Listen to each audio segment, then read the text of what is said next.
I want to jump right into the word. I want to start actually in Isaiah chapter 6. And what I'd like to share with you tonight is I believe, and I don't think I'm alone in saying this, that we are in an hour of both great urgency and in an hour of great hope. And I think these two things are intermingled in our hearts and our emotions. And sometimes we're more aware of the urgency and we border in anxiety. Sometimes we're more aware of the hope and we border in naivety. But I think that God is bringing these two things together in our heart to realize that we are truly in an urgent hour in this nation.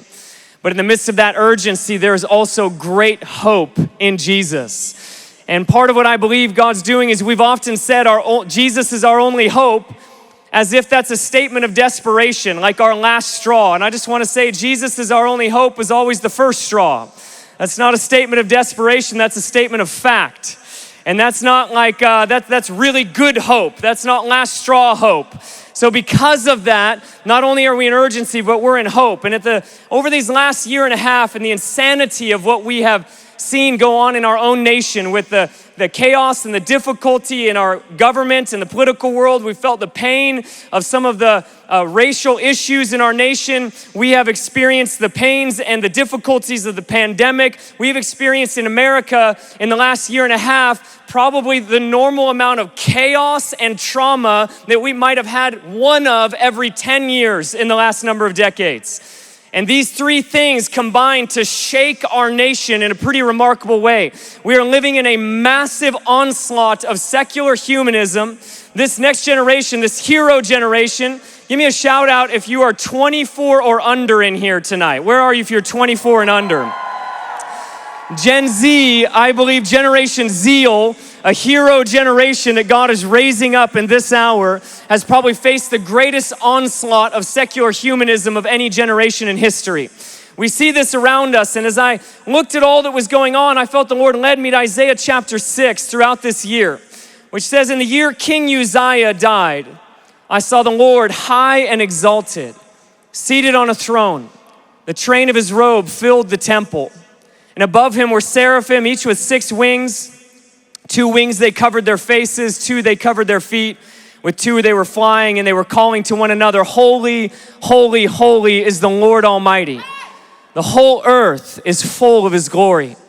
The sound of their voices, the doorposts and the threshold shook, and the temple was filled with smoke. Woe to me, I cried, I am ruined, for I am a man of unclean lips. I live among a people of unclean lips, and my eyes have seen the King, the Lord Almighty. One of the seraphim flew to me with a live coal in his hand, which he had taken from the tongs from the altar. With it he touched my mouth, and he said, see, this has touched your lips. Your guilt is taken away, and your sin is atoned for. Then I heard the voice of the Lord saying, whom shall I send? And who will go for us? And I said, here am I, send me. And he said, go and tell this people.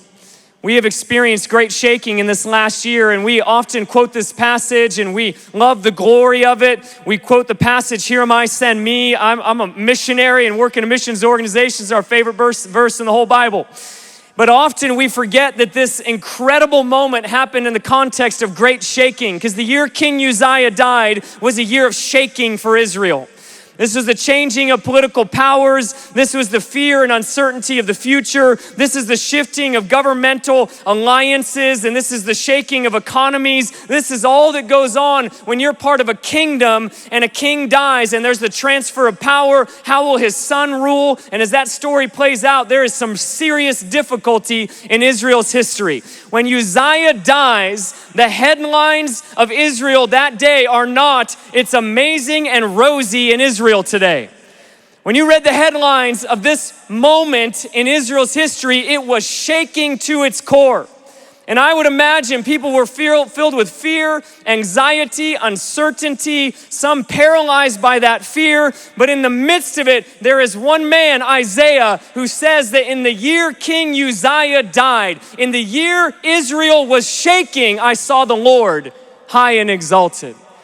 And God is not after a people who will primarily focus on crisis, but a people who will focus on a God greater than our crisis. There's a hope bigger than our crisis. And some of this shaking that's gone on, of course, we recognize the enemy gets his fingers in there. The enemy gets his hands in the shaking. He brings division, he brings pain, and he brings loss. but some of the shaking, just like in Isaiah's day, there was a natural circumstantial shaking, but there was another shaking, and it was the shaking of the temple by the glory of God. So even in this last year and a half, yes, has the enemy been involved in our shaking? Yes, but could it be that the glory of God is also shaking our nation? And could it be that the Lord is after shaking the temple to its very foundation, that we would come in alignment with God's purposes, that we would take our eyes off of every other Messiah than the one Messiah, Jesus Christ? For too long, maybe we have hoped for a political Messiah. There is no political Messiah. For far too long, maybe we've hoped for an economic Messiah. There is no economic Messiah. There is no Messiah in mass media representation. There is one Messiah for America, and he is Jesus. And in this last season, I believe God has been shaking in the midst of all the enemy has been doing to bring us back to be a people that no matter what goes on around us, we can see a God bigger than our crisis.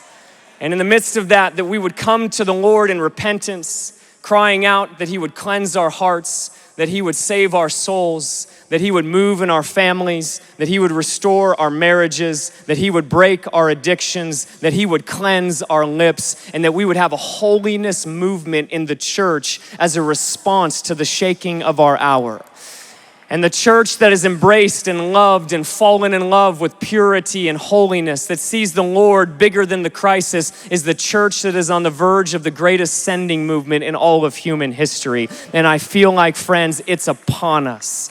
Don't miss God's narrative that's going on all around us. The enemy is trying with everything in him to take our eyes off of God's narrative and to put our eyes on his narrative. And that narrative is discouraging. It produces anxiety. It is fear-driven. But friends, there is another narrative. And that narrative has been rumbling across the earth for thousands of years. That narrative will see no end to the increase of the government of God. That narrative is leading to the outpouring of the glory of God. That narrative is leading to a billion-soul harvest all over the earth. That narrative is leading to every single tribe, tongue, and nation worshiping before the throne. And if they're going to worship before the throne, they've got to first worship on earth. That's the narrative that God is asking us to line our heart up to. No matter the headlines, there is a God bigger than our crisis. No matter the shaking,